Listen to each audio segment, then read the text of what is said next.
Well, it seems to be a case of risk or reward for Birmingham City with their lineup here this evening. It is very attacking as they search for goals against a Middlesbrough side yet to win away from home so far this season. And Jonathan Woodgate very quick to lay his cards on the table. He's told his team to grind, he's told them to graft and also do the nastier side of the game.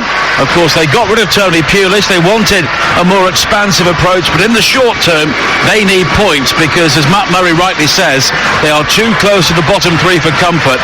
And as we've seen in the Championship over many years, nobody is too good or too big to go down. Rather sparse crowd inside St Andrews this evening as the two sides begin to make their way out of the tunnel in the corner between the main stand and the railway end away to our right hand side. Middlesbrough in the red and blue and Birmingham City in their famous royal blue shirts and white shorts, and Matt Murray, both teams simply need a lift. And in the Championship in any season there are always turning points, and both clubs will hope tonight this is it. Oh yeah, massively, and they'll come out and that's why it's result over performance. So as much as managers say, oh, I'm seeing this and that, we're passing and I'm starting to see an identity, you need to win. Winning is a great habit to get into. Of course you can get confidence from training well and playing well, but ultimately winning is what you want to do, and then you can start to build and get that, and the players buy into it more. So for Britt Assombalonga, he's been credited with that goal against Preston. That's big for him because he had a couple of chances against Sheffield Wednesday that he missed it. He should have scored, but they need him scoring. They need service into him. For Jukovic, working so hard up there, he'll want to get on the end of things. So yeah, for both of these sides, it's about getting the result and taking points off ultimately a team that's in and around you. And neither of these sides are too good to go down, because surely Stoke, they have the capability of going on the run. Huddersfield have the capability of going on the run, and they're below these sides at the minute. So I know it's about 10 games in, and that's when you start to really look at the table. So massive game for both of these sides tonight. Welcome to listeners from TalkSport, joining us on TalkSport 2 for live coverage of Birmingham City versus Middlesbrough. And don't forget, TalkSport 2 is the home of the EFL. We've also got Premier League football every Saturday at 3 p.m. Tomorrow we're live from Turf Moor for Burnley against Everton. And just a reminder, coming up later on this winter, England's Cricket Tour of South Africa, exclusive to TalkSport 2, starting on Boxing Day. Just download the app, listen online or on your DAB radio, or ask your smart speaker to play TalkSport 2. Matt Murray, the former Wolverhampton Wanderers goalkeeper, is alongside me here at St Andrews this evening, and we look at the Birmingham goalkeeper Lee Camp, possibly after his error which led to their defeat on Tuesday. He needs a good night. He does need a good night, and they want a nice early touch to settle him down. Middlesbrough will be looking to capitalise on it. They'll be getting shots off, probably putting corners and stuff under his bar. Every shot they'll be following in. So for Lee Camp, who's a very experienced goalkeeper, yeah, the goal against Wigan will have hurt him, especially when it costs as well. Against Derby as well, a soft goal went in. At the other end you got Darren Randolph, ex-Birmingham, very, very solid. So if either team are going to come out on top tonight, you imagine their keeper needs to play well. But yeah, Lee Camp will want a positive early touch for sure.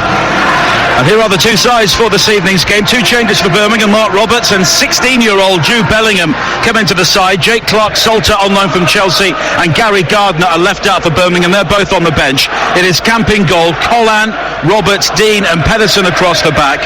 Crowley, Bellingham, Sunic and Villalba in midfield.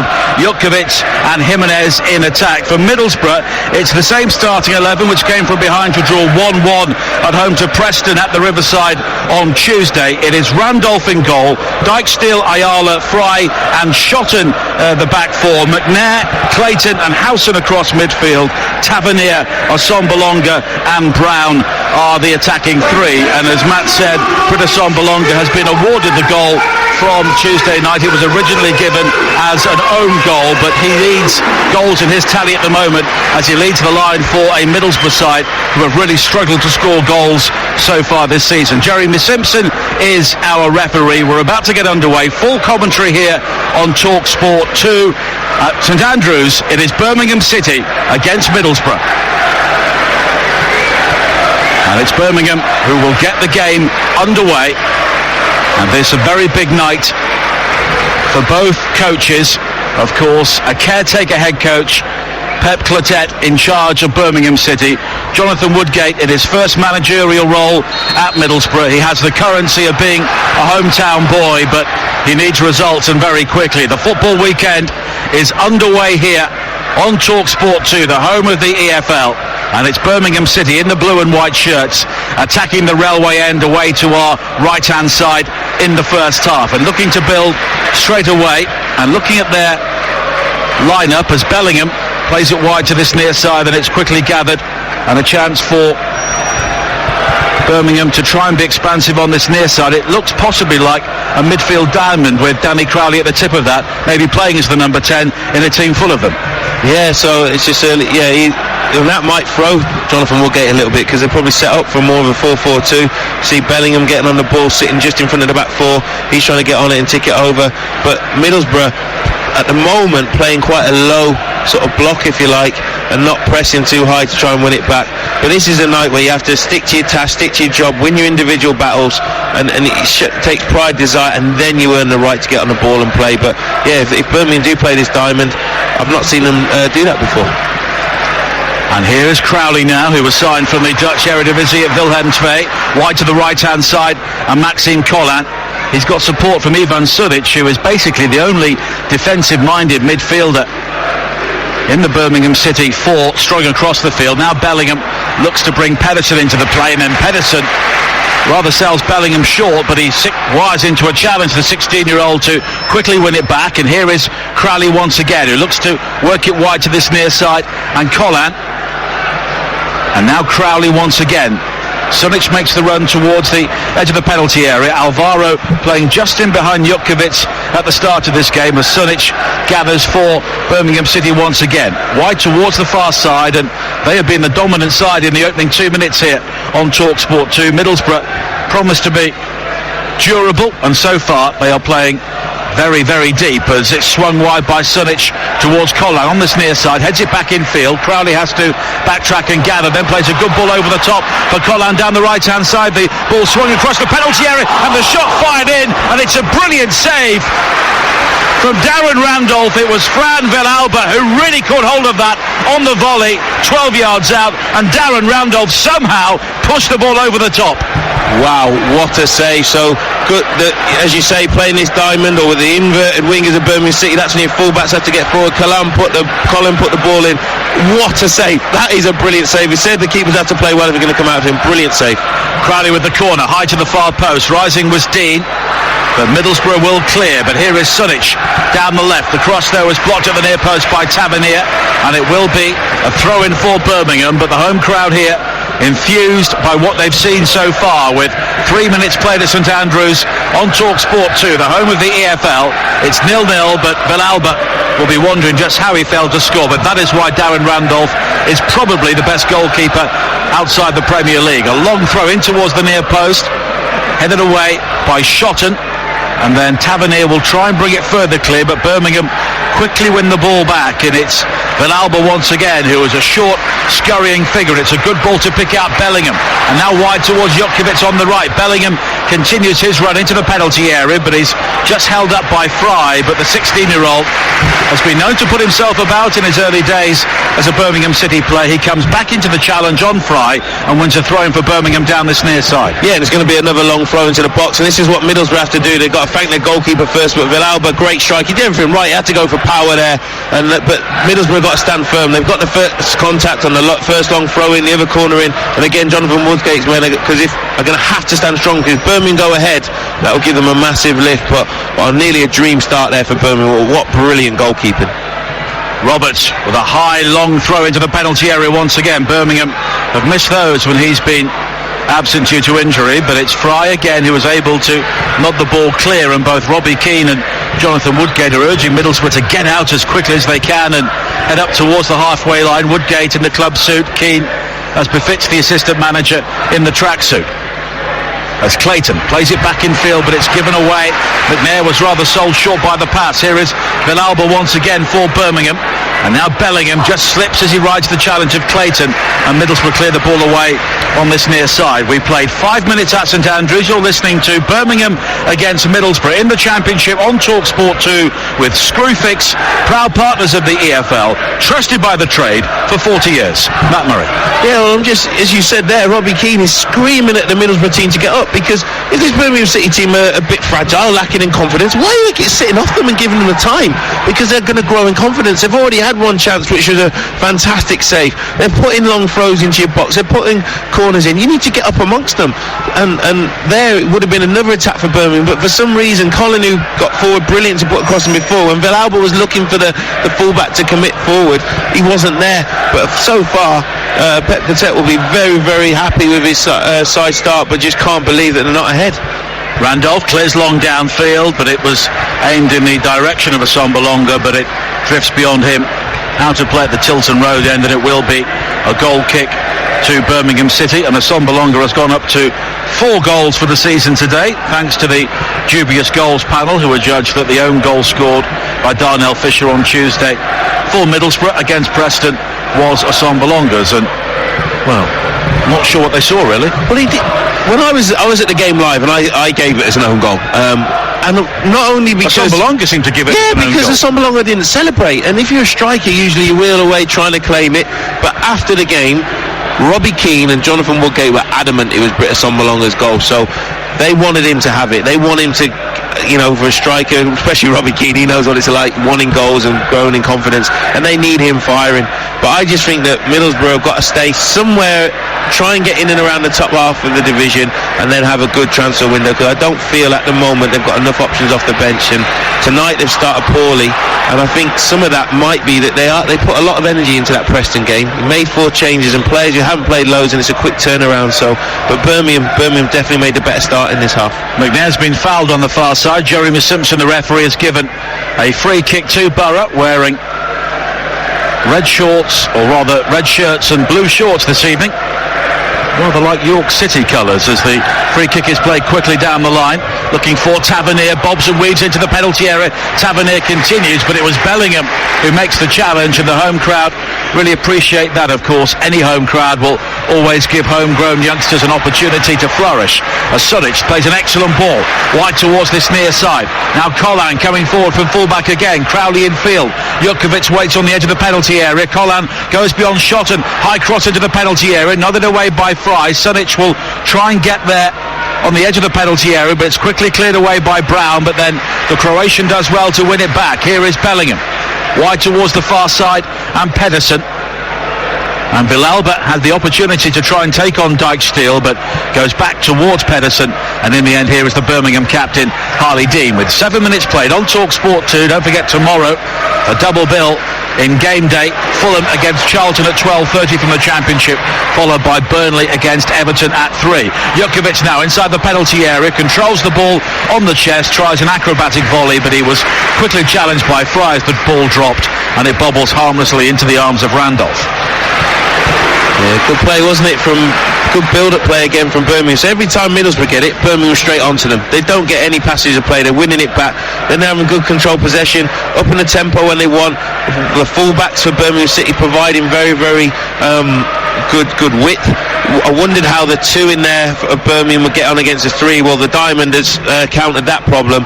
Jukovic is getting a lot of service there. Another ball up to him. They're playing to his strength, so Birmingham look excellent. Jukovic now down the left, slides in the ball. It strikes Villalba on the back, and Crowley was shaping for the shot again around the penalty spot, but it's sliced away by Fry, and then Sunic quickly closes Brown down on this near side, and it's a goal kick for Middlesbrough. But the home crowd here really behind their team in the opening 7 minutes. Yeah, that's what the fans want. They want something to go and get behind. Well, the players have given them that. They're seeing a real identity in what they're trying to do, a little tweak in the system, if you like, playing this Diamond.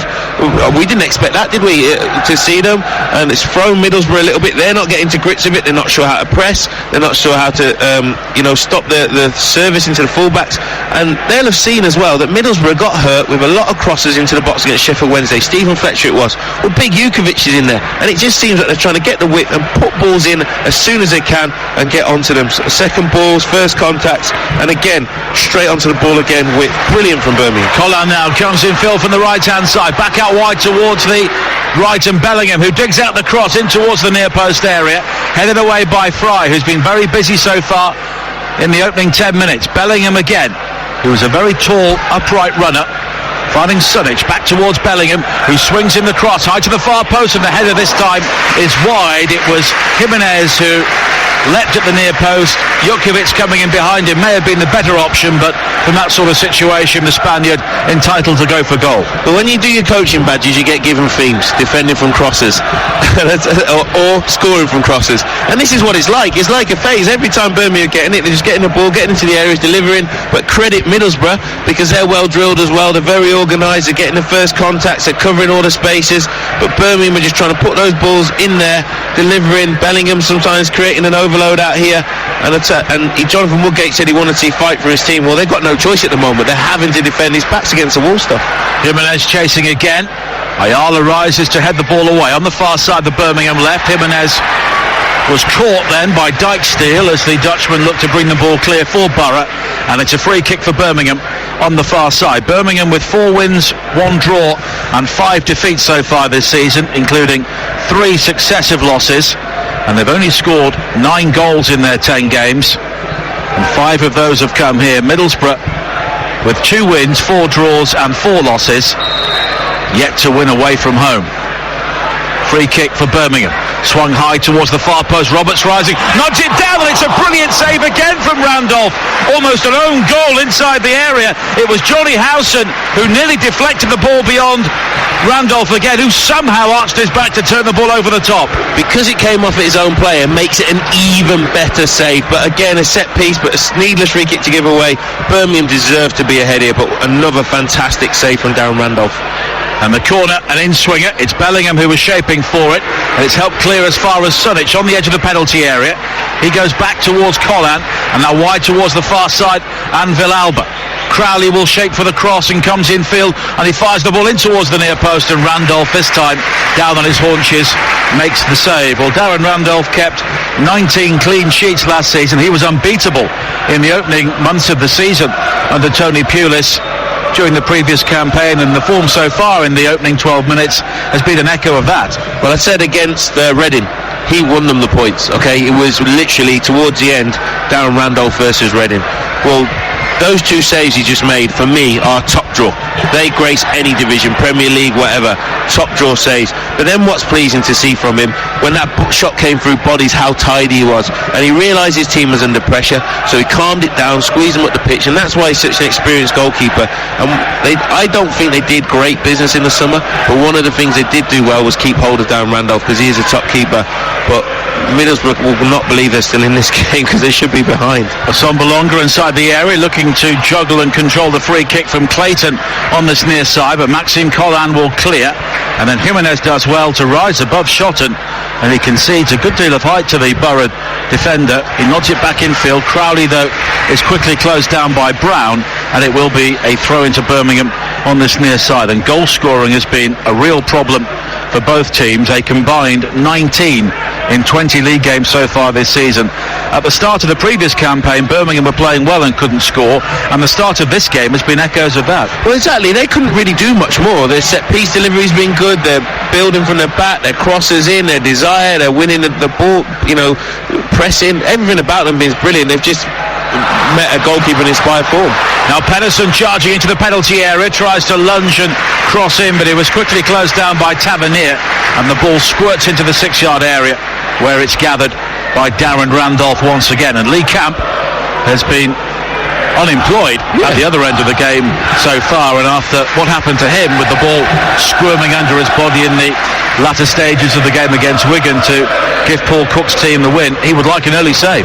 Well, this is, exactly. He wants something to do, because this is a game that's tough for him. He knows he's been having a little bit of a difficult time, and he's got to keep his concentration, because it just takes one shot and the whole momentum can change. We saw it for Nottingham Forest at Stoke. Stoke were in charge, Butler made a mistake, the momentum changed. So Birmingham on top, but they haven't scored yet. So Lee Camp will want a decent touch to set himself down, because if he's seen his counterpart, is that the word, at the other end, having an absolute blinder. But Jonathan Woodgate and Robbie Keane are looking, thinking, how do we get a foothold in this game? They are not in this game one bit. Well, the Middlesbrough fans in the railway end away to our right had a very good view of those 2 Randolph saves, and from their point of view, they've had a very good view of the backs of their defenders so far, and too much of that, really.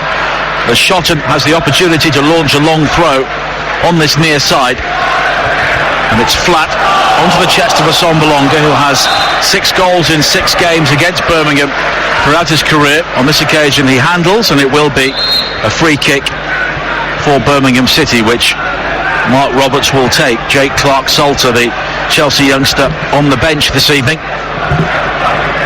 He'll be desperate for some game time though, because he'll be looking at his other Chelsea teammates who've had good loan spells, and now what they're going on to do in their careers, Tomori, Mount, Tammy Abraham, so he'll be desperate to get playing. But going back to that chance from the set play, Middlesbrough conceded 2 own goals, some set plays recently, nearly another one there. They work on them a lot, but they do look vulnerable from balls into their box.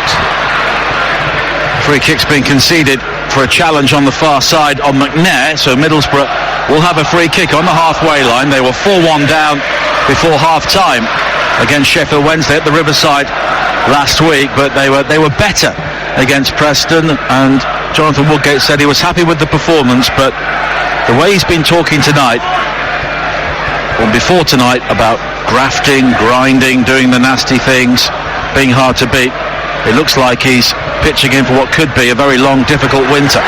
As Middlesbrough now gather on the edge of the Birmingham penalty area. Shotton plays it square towards Clayton, and now wide to the far side, and Dykesteel into the channel for McNair to chase, but Bellingham will just guide the ball behind, and it will be a goal kick.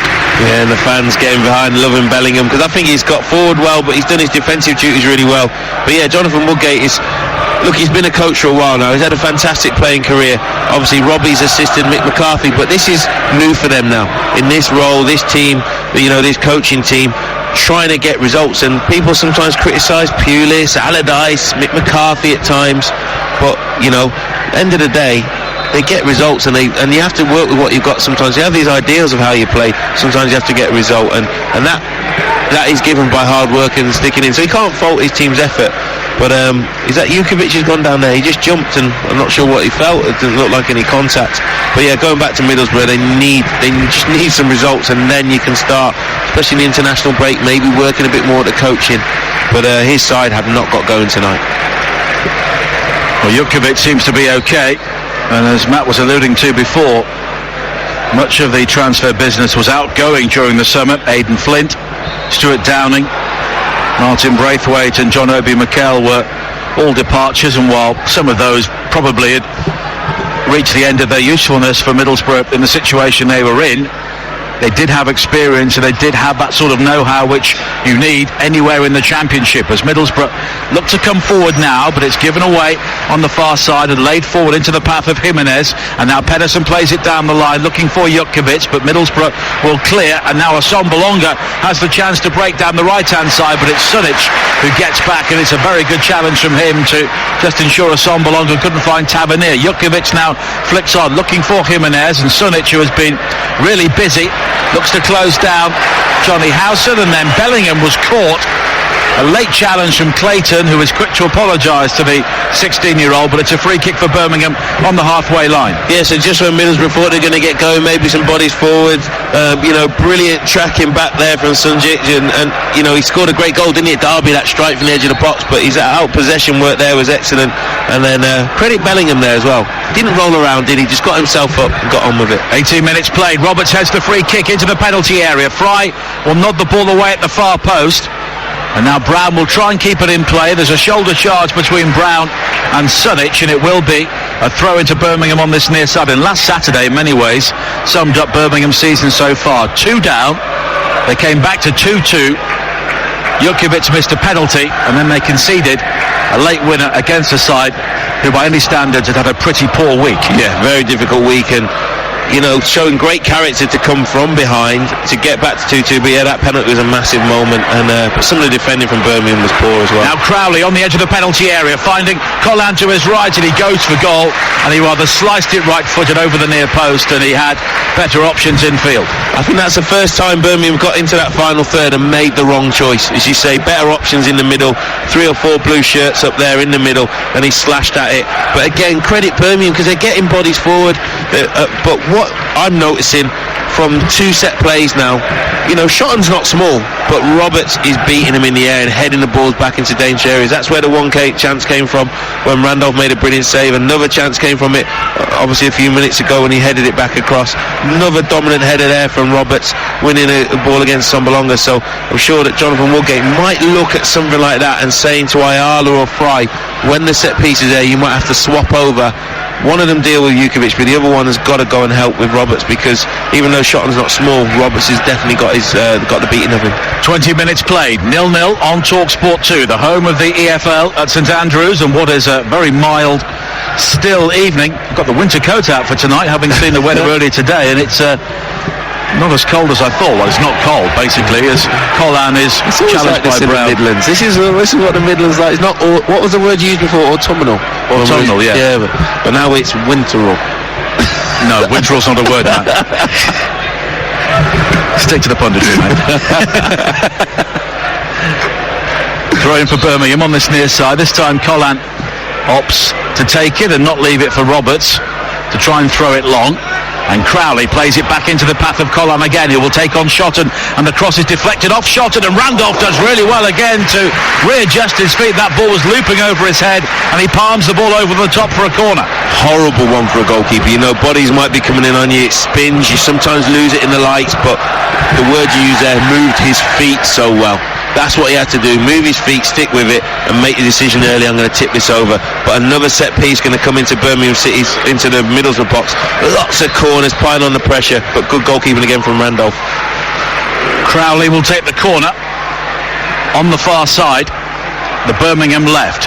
Pedersen makes the run to the near post. Jukovic looking to evade Shotton, heading towards the near post area as well. Crowley's delivery driven in, and Randolph has to fist the ball away, and the ball spins right across the penalty area, and it's gathered now by Jukovic and Bellingham. Lovely change of feet. The low shot though was scuffed and blocked by Shotton inside the area. Crowley will gather on the far side. He's got support from Villalba and then plays it infield towards Colin, but Colin's ball almost plays Roberts under pressure, and it's a rare touch for Lee Camp defending the Birmingham goal away to our left-hand side, and there's been so little activity inside his penalty area as Villalba comes forward now, swings a ball in from the right beyond everybody, and it's out of play. And Lee Camp has had so little to do. An inflatable has been thrown from the crowd, and it's actually resting now in the back of the Birmingham net, and I'm not sure it's a balloon. But I'll tell you what, I forgot what colour kit he was wearing. We have not looked to our left at all. Middlesbrough cannot get out. They can't get out at all. But again, you have to credit down Randolph, because there's a missed hit corner whipped into that front hole where his own players put headers past him in the last few games. I think away at Cardiff, at home to Sheffield Wednesday. But he's had to improvise and make a save and get it out. But again, ball gets played up straight back to Birmingham City. I tell you what, Middlesbrough really need to change it up soon, because their game plan is not working. This is a shadow of the side I saw in the second half against Preston. Well, their 2 wins so far this season have both been 1-0 at home to Wigan and Reading, 2 sides in the lower reaches of the table. They have led in 3 of their 4 draws, including the opening night of the EFL season, that dramatic 3-3 at Luton, as Shotton looks to stride forward on this near side, comes infield beyond Sunic, who then clips his ankles, and it will be a free kick here for Middlesbrough. And Woodgate and Keane are deep in conversation, but there doesn't look to be a huge amount of information heading onto the field. No, you just see Danny Coyne, who's a goalkeeping coach, telling some of the big guns to get up, but Robbie Keane and Woodgate are just probably thinking, I want to get the team into half-time. But this is a chance now. They can deliver the ball in with those big centre-halves that have gone up, get onto the second ball, and suddenly if they could get a goal, it would be a massive blow to Birmingham when they've been so on top and would silence the stadium. But a good opportunity, first opportunity that Middlesbrough can maybe create. Brown with the free kick, curled high into the penalty area, nodded away by Roberts, headed back infield by Dijksteel. But Birmingham almost win it back, but then Jimenez is crowded out on the halfway line. Tavernier will step in. He thinks he was fouled by Bellingham as he played it back towards Randolph, but Jeremy Simpson doesn't give the free kick, and Middlesbrough gather again with Johnny Howson. And there was some talk he may be rested tonight after recovering from a groin injury in recent weeks, but Middlesbrough need all of their experienced players on the field. Now McNair out on the right-hand side. Bellingham challenges him, and the referee has given a free kick to Middlesbrough, and it's right on the edge of the penalty area, inches away from being a penalty. Bellingham believes it was a rather cheap free kick, and Middlesbrough here have a real break. Yeah, a soft free kick. The reason it surprised me is McNair didn't really look at the ref. He just went straight after the ball, but the referee's on the spot. The linesman's there as well. But from not really getting up around the Birmingham City penalty box at all, Middlesbrough have had one free kick into the area from obviously a little bit more distance. But this is dangerous, really dangerous. And you talk about nervy for Lee Camp. This ball getting fizzed in swinging, people getting across you. This could be very difficult for the Birmingham City goalkeeper. And the free kick right on the edge of the penalty area, wide right. Clayton is over it, but it's fizzed in towards the near post, and Camp makes an excellent save to turn the ball behind. It was Tavernier who really got hold of it, and Camp palms the ball away and will feel much better about life. Yeah, that will be a touch he needed. Fizzed in with pace. Like I said, it's horrible. In-swingers are horrible for goalkeepers from that area, say on the right-hand corner of the box. Bodies can get across you, but good goalkeeping. But now is a corner going to come into the box, and Middlesbrough with their big players will want to try and get on the end of that as well. Middlesbrough corner down the right, curl high towards the far post. McNair with the header, but he was off balance. Appeals for another corner as it slides off the back of his head and behind for a goal kick. Yeah, so the first bit of pressure really that Birmingham City have had to repel, to withstand, and decent balls into the box, but well defended. But if there had been a goal from that, I'm sure that Pep Catet would have been very, very disappointed, because it was a soft free kick, wasn't it, with Bellingham. Bellingham has been excellent, but that's what it shows you. Just one little thing, one little bit of fortune, and the game can change.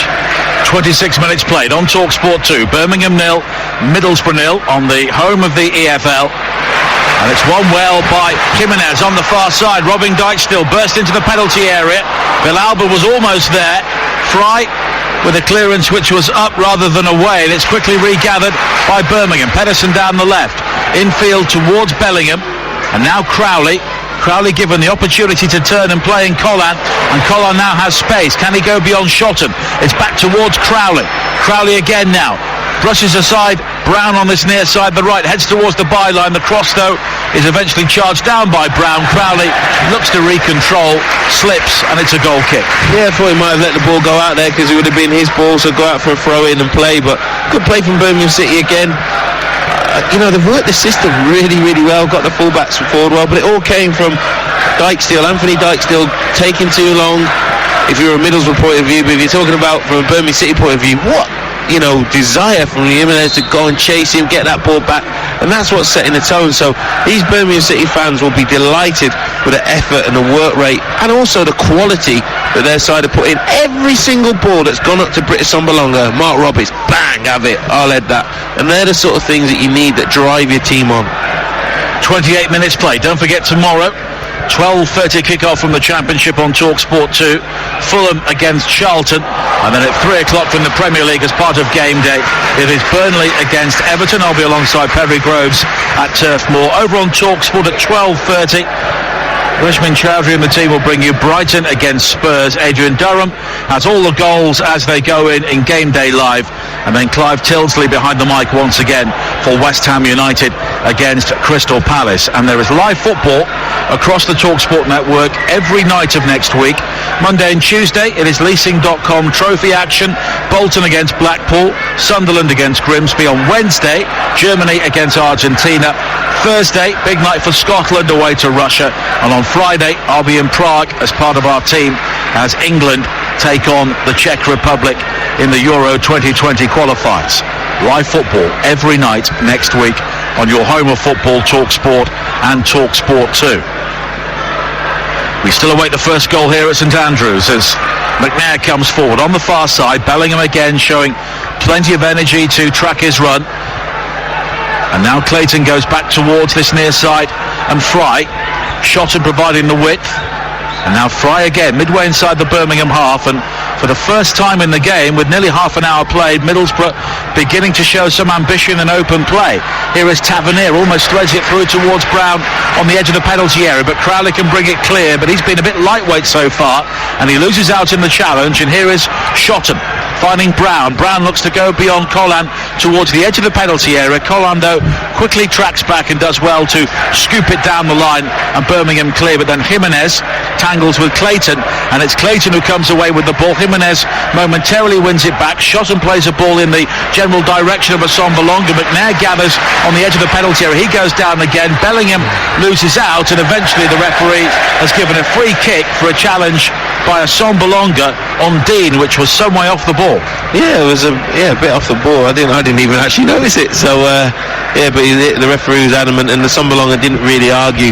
But I think British Assombalonga will, if he gets in at half time like this, will say, lads, give me a chance. The service into him has been very difficult. How many touches do you think? Well, half a dozen, if that. If that, and most of them have been fight balls. So even when he tried to drop in, the ball was drilled into him head height, and he's tried to cushion it down. Other ones have been there, and Roberts is all over him. When he's playing against big centre halves like this, these little balls slip down the side or weighted into the pocket so he can get on it and do stuff, or build up play from out wide and he can get across them. You keep pumping balls up to him on his own, he's not going to get any change, any joy at all.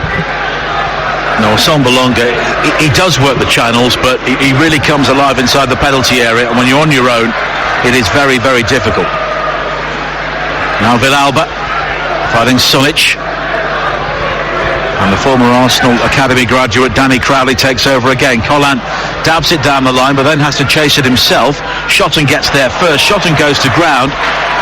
Collan makes the challenge, and really Shotton should not have given the ball away there, and it's a throw into Birmingham. Yeah, it just invites more pressure. Sometimes just turn and clip the ball down the line, down into the channel. Yes, you want to try and play out, but they had nowhere to go. But it's interesting watching this Crowley. Works really hard, he's direct, but yeah, that word lightweight, I think sometimes the physicality he struggles with, but he works very, very hard, and is an intelligent player. You can see that. Well, he looked a really good player for Willem II in the Eredivisie last season, but most midfielders in that division, apart from the really top ones, could be described as lightweight. Yeah, and that's the thing, it's a different game, and yeah, a lot of players when they come over say, whoa, the physicality of the Championship, still quality, the tempo, but that's the bit that's hard. But he's still a young man, and he'll grow into it. But that, likes of Mason Mount, he had a loan spell over in Holland, but he was then able to handle it. But yeah, I still think Crowley, all in all, has done pretty well. He got 7 goals for Willem II last season, which was a decent return, as Villalba plays an excellent ball down the right for Collan. First time ball back towards Villalba. That is a wonderful goal for Birmingham City, and the team which struggle for goals have now come up with an absolute cracker. Collan with the assist, and Villalba with an outstanding finish, and this time Randolph was helpless. Birmingham 1, Middlesbrough 0. And there can be no complaints, but that is a perfect way to start and finish your move. And we talked about the fullbacks being the supply line in this system, and I tell you what, absolutely brilliant play. So Villalba, brilliant ball out. Collan gets the ball, doesn't really even need to look up, he just whips the ball into that dangerous area first time, and it's a brilliant way to pass, and that's a difficult finish from Villalba, coming onto it just inside the box, hard and low, through a few bodies. Randolph, who's been brilliant all night, powerless to keep it out. And look, St Andrews, they deserve that. The fans erupt, and a brilliant goal. And look, performance and to now go ahead is massive, but from a Middlesbrough point of view, they can't complain. But brilliant goal from Villalba. Fran Villalba's first goal since arriving from Valencia, and that was top quality. Oh, really good play as a technique, because that's a difficult finish. He's running on at pace, but the ball out to Colin was fantastic, wasn't it? The weight that just said, go and deliver it. And then he timed his run, very difficult to track, but slightly behind him, and he hasn't got a lot to aim for, guides it into that near post, just beats Randolph. I think he got a bit of a hand to it, but, no complaints there. Well, Middlesbrough have been pretty poor so far, and what is their plan B? What's the plan A? Stay in the game until half-time, that's their plan A. Here is Villalba once again, fighting Sunic. First time ball to pick out Pedersen down the left-hand side, and the fullback moving forward, cuts it back towards Jutkiewicz on the edge of the penalty area. He turns, but the volley is over the top, and Jutkiewicz was caught in the act of shooting. There are players from both sides down inside the penalty area. Jutkovic for Birmingham, and I think it may be Ayala for Middlesbrough who is down, and both sets of medical teams are waved onto the field. Yeah, I don't know if it's Clayton actually. I think Ayala's just walking up there. I think it's a holding midfielder coming back, trying to get in there and putting their bodies on the line. And I don't think you can fault that Jonathan Woodgate's Middlesbrough team. You know, they're trying to head balls that are coming in the box. But I still think they can press with more energy. So I'm not sure why they're not doing that. Is that the game plan, that they sit off and don't press as much? But I just feel in every department Birmingham City have been better.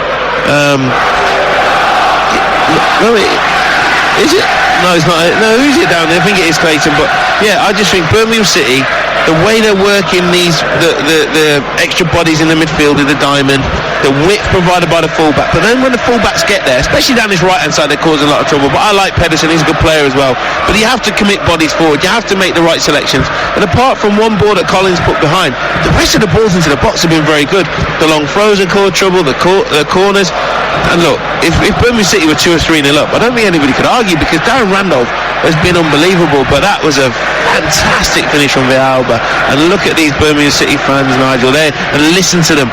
They're really appreciating what their side is doing out there tonight. Well, they made their best start for 11 years before those 3 successive defeats, and they got rid of, or rather they sold, a lot of attacking talent. If you get rid of Hotter, Che Adams and Isaac Vassell, you've got rid of all your pace and most of your creativity. Yeah, and when you're not having a lot of possession, then you need that pace. But what Birmingham City have done today is they've dominated the ball with quality and got bodies in. So if this is how they want to play, if this is they're going to be their benchmark, then they'll be delighted, because they've got amongst Middlesbrough well, put quality balls in. But there's a few challenges going in, and it looks like there's going to be a free kick to Middlesbrough. But all in all, I've been very impressed by Birmingham City. Wondered how they cope with the physicality, with the likes of Bellingham being in there. But he looks a good stature, doesn't he? And he's got about, he's not been faced. And Middlesbrough have been poor, Birmingham been excellent. Well, the referee gives a drop ball in the end, which Howson takes, and then clips it towards the edge of the penalty area. Birmingham clear. Here is Jimenez, and he's supported by Villalba. Villalba has been dumped onto the floor by Dijksteel, and it will be a free kick for Birmingham again. And Middlesbrough here really need to get to half-time, only a goal down at worst. I think they're a bit confused with that drop ball. It was very strange, wasn't it, how that started? Did the referee get involved? Because if the referee touches the ball now, it's a drop ball, and the team disadvantaged get the ball back. But Birmingham didn't really let him have it. That's what I mean. It wasn't it was a bit of a half normal drop ball, you know what I mean? It was strange, and that's what Woodgate's asking, I think. Now Roberts from the Birmingham free kick rises above Shotton, directs a header down towards the edge of the penalty area, but this time Middlesbrough clear. Tavernier will chase, but Crowley kept pace with him. Sunic makes the challenge, and it will be a throw into Middlesbrough on this near side. We have played 37 and a half minutes on TalkSport 2, and it is 1-0 to Birmingham City, and deservedly so on the balance of play so far. They have been the better side, and but for Darren Randolph, they could be out of sight in this game already. Now Crowley, as Sunic wins it back from Tavernier on this near side once again, and Crowley heavily outnumbered. Brown comes in with a challenge. Tavernier tries to play it forward, but it's Bellingham who steps in to win it back for Birmingham once again. But here is Clayton, a good ball down the line for Tavernier down the left. High cross into the penalty area is beyond Assombalonga, who was the only red shirt inside the box, and it will be cleared away by Pedersen on the far side. You're listening to Birmingham against Middlesbrough in the Championship on TalkSport 2 with Screwfix, proud partners of the EFL, trusted by the trade for 40 years. Well, like you're saying there, Britta Sombalonga was the only red shirt in the box. When Birmingham City attacking, we're seeing 3-4 blue shirts in the box minimum, and that's the difference. If Britta Sombalonga's isolated, they're not getting the quality in the same. But I'm looking at Jude Bellingham. Wow, he's a young man. I don't know what contract he's on, but they need to tie him down, because he is top draw. I wonder what sort of contract you can have when you're 16. Well, you can't sign a pro until you're 17. And, they might have talked about it. He's only just 16. He was 16 in June. Yeah, so they might have talked about it, discussed it. But when he's playing, that's why it's brave from Birmingham to play him and do this stuff. Or maybe they might be resigned. You see some of these young players who don't sign the deal and know. So he'll have done a GCSEs just as a 16-year-old. So that's done from that point of view. So he's in full time. But if you look at the boy Elliot, who went to Liverpool from Fulham, decided not to sign his pro. He moved on, and that's what happened. So I don't know what deal he's on, but I tell you what, you hear about all the noise like you alluded to, I'm sure, before, and it's not only in the Premier League. This will be European clubs looking at him. He is, if you're good enough, you're old enough, and there's sometimes you get special talents. And when you see a young man who is only just 16 coming into games like with this pressure as well and saying, give me the ball, get on it, physically he looks good. You look at Sancho, of course, at Dortmund, Rabbi Matondo, the young Welsh guy, scored for Schalke in the Bundesliga last week. People will get chances, not just at Vitesse on loan from Chelsea. No, exactly, and this guy is a real deal. He really, really is. So, look, you'd like to think that you've got good people around him and Birmingham City can convince him of the pathway here by playing him and show that. But, yeah, look, but for him, you look at Sessegnon at Fulham, it's vitally important that Bellingham's here and gets his education here, footballing education. I think so, yeah. So it's not always about the money at this age. So he's got to do the right thing, and you can see that they've looked after him well. But just his intelligence, the way he's gotten the ball, the way he's ticked it over, he's just kept it really simple tonight, I think, and broken play up. But I just look at his physicality. He does not look like a 16-year-old boy, which is what you are at that age. Now Birmingham look to build again. You missed nothing as Middlesbrough looked to try and play the ball forward down the far side, but they gave the ball away. Now Fry, under pressure from Jimenez, has to knock it on the volley on this near side for a throw-in to Birmingham, who lead here by a 1-0 against Middlesbrough. And if you're a fan of either side, you can have your say on this game at half-time over on Talk Sport in the game day countdown. And if you're a Middlesbrough fan, let the guys know what you think of your side's performance so far. The lines are open now, and then join us again for the second half here on Talk Sport 2 as the high ball into the penalty area is met by Roberts, and the ball drifted high in the air, and it was Pedersen with the header in the end, and Randolph has to flip the ball over the top yet again. I'll tell you what, Middlesbrough just need to again withstand. It's going to be another corner coming in. I've lost count of how many corners they've had, but another one coming in. Tell you what, they can see the second for half time be a huge blow. The corner in towards the near post. Assombalonga will try and head the ball away. It's nodded back in field by Roberts, who had his shirt pulled as he did so, but the referee is happy for play to continue. Shotton knocks it down the line, but then Colin gets there before Brown, and Jutkiewicz will chase in behind Shotton on this near side, and Shotton takes no chances and nods it out of play for a throw into Birmingham. And Middlesbrough have been absolutely dreadful. Yeah, they've been really poor. What I thought about them in the game on Tuesday night, the 4 players that came in gave them energy, and they carried the ball, they pressed, they sometimes sat in, but then they pressed with intelligence. I can't see how they're trying to press it. Maybe this diamond has totally thrown them who should be on the sitter, who should be going and engaging certain people in certain positions. But at this moment in time, Jonathan Woodgate, Robbie Keane need to get in with a tactics board. The analysts come down and say, look, this is how we're going to sort it out, because they're miles off it. Roberts winding up for another long throw, long and flat, high into the penalty area. Dean challenging, but it's nodded away. Clayton now will rise to peck a header down this near side, but it's gathered by Crowley. And Birmingham have been very stylish on the ball, and with so many potential ball players in their team, they need to be. But Alba now with a high ball to the far post. Dean goes for goal, and in the end Randolph lost it. Now, did it cross the line? Well, it seemed to be very close. It's a rare error there from Darren Randolph. It was a high looping header from Harley Dean, and Randolph lost it right underneath the crossbar and somehow scrambled it to safety.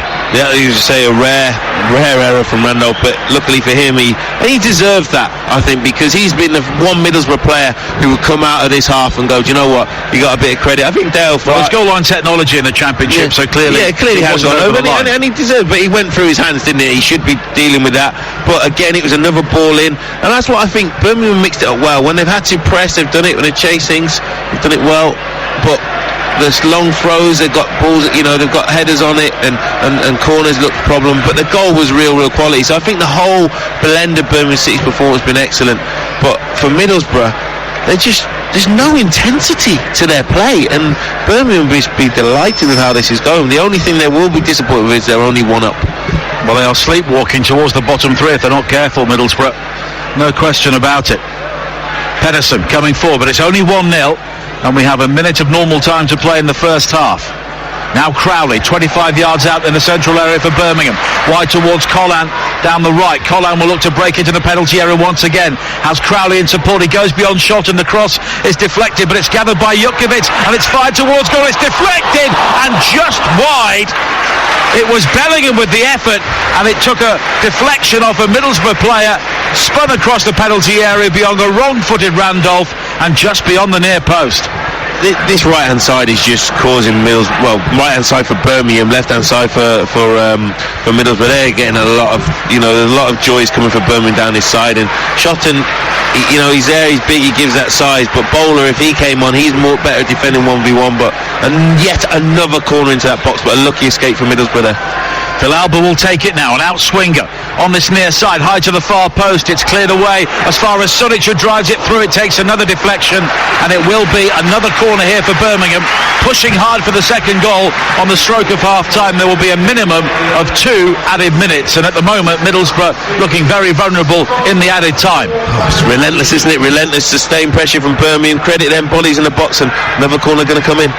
Villalba plays it short this time to Sunic, who sweeps it into the area, cleared away as far as Crowley on this near side, who has to check his run to stay onside. And the back here will find Villalba, who is onside. A driven cross in. Marcus Brown makes the block, and it's another corner for Birmingham, and a dominant first half for them continues. Yeah, they're banging at the door for that second goal, and they can sense it, and they know what a big blow that would be. Jonathan Woodgate will be thinking, come on guys, stand strong, see us through.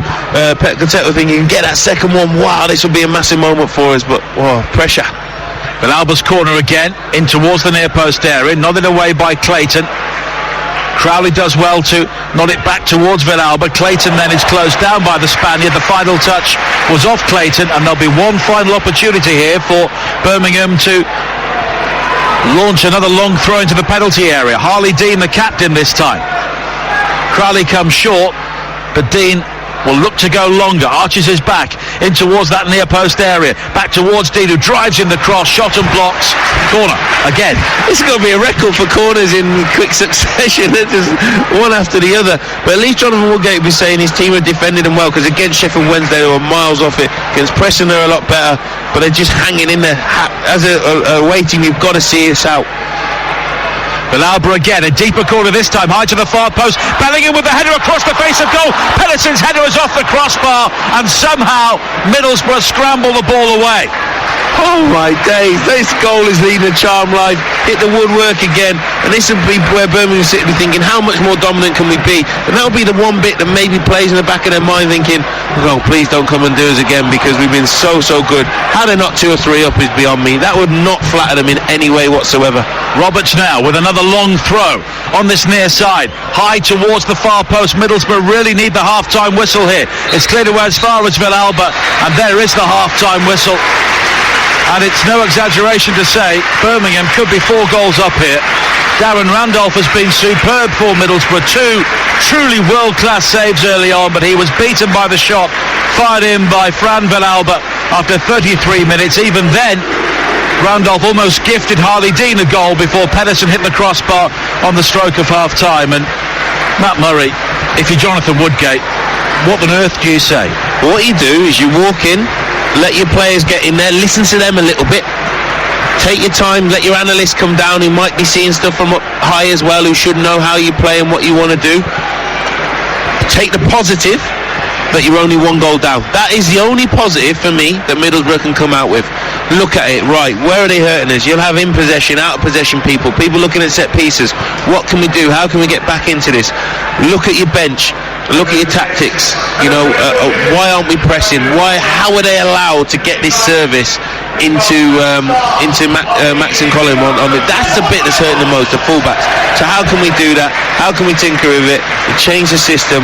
But you just got to, but honestly, when you listen to the players sometimes, them arguing or talking with things can help you a little, but then you got to come in with 3 clear, concise things that are going to turn it around and get you into it. But at this moment in time, they are miles off it. Well, it's the most one-sided first half I've seen in the Championship so far this season, but it is only Birmingham City 1, Middlesbrough 0. Thank you, Dan. And Jonathan Woodgate, with a purposeful stride, makes his way down the touchline on this near side towards the Middlesbrough technical area. There don't look to be any changes to either side at half-time. That's not necessarily a surprise for Birmingham, but had there been changes for Borough, you couldn't really have blamed Jonathan Woodgate. Yeah, he'd have thought someone like maybe Fletcher getting brought into the fold, even Mark Bowler at left back, because I think that Shotton's he's in there for his size. Well, he's getting hurt with headers that have been put onto him, and he's finding it hard. Collins just skipping past him and putting balls in, so I thought maybe Bowler, Fletcher, someone like that would be introduced, wing. But yeah, no changes at all in personnel, so maybe he's saying, I'm going to give you 10-15 minutes to get yourself back into it, but it could be that they're out of sight, Birmingham, if Middlesbrough start this half like they played the whole of the second half. And we are underway. Birmingham City in their blue shirts, white shorts and blue socks. Middlesbrough in their red shirts, blue shorts and red socks this evening. And they are defending the Tilton Road end away to our left-hand side in the second half. And it's Birmingham look to build again down the right with Collan, who has been excellent for them, both defensively and moving forward, played a part in the goal. Finished superbly by Fran Villalba. And now Collan has been fouled on the far side by Tavernier, and it will be a free kick for Birmingham. Their side again, camping goal, Collan, Roberts, Dean and Pedersen the back four. It's a midfield diamond with Sunic as the deepest lying player, Bellingham and Villalba on the sides, and Crowley in behind Jutkiewicz and Jimenez. The free kick from Villalba high into the penalty area, nodded away by Fry.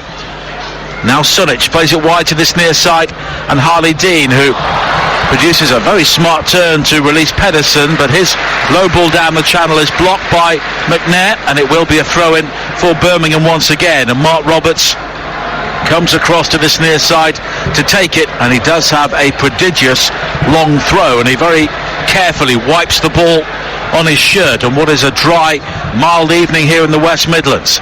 An early opportunity here for Birmingham to pressurise from a set piece once again. Roberts, 2 steps and then a long throw high towards the near post. It's Assombalonga who rises to head the ball away. Sonic heads it back towards the edge of the penalty area. It now falls to Villalba in a central area, 25 yards out, checks onto his right foot into the path of Bellingham, wide towards Dean down the left hand side. He comes in, Phil, a low ball into the 6-yard area, which is blocked initially by Howson, and then Middlesbrough will clear. Pedersen now with a high diagonal cross looking for Jutkiewicz, who nods the ball down, and he's limping there as he comes away from the aerial duel with Shotton, and it's a goal kick in the end. The Middlesbrough side, Randolph in goal, Dyke, Steele, Ayala, Fry and Shotton, McNair, Clayton, Howson, Tavernier, Assombalonga and Brown, and already at the start of the second half they are just beginning to cling on once again. I was going to say, it's just more of the same, isn't it?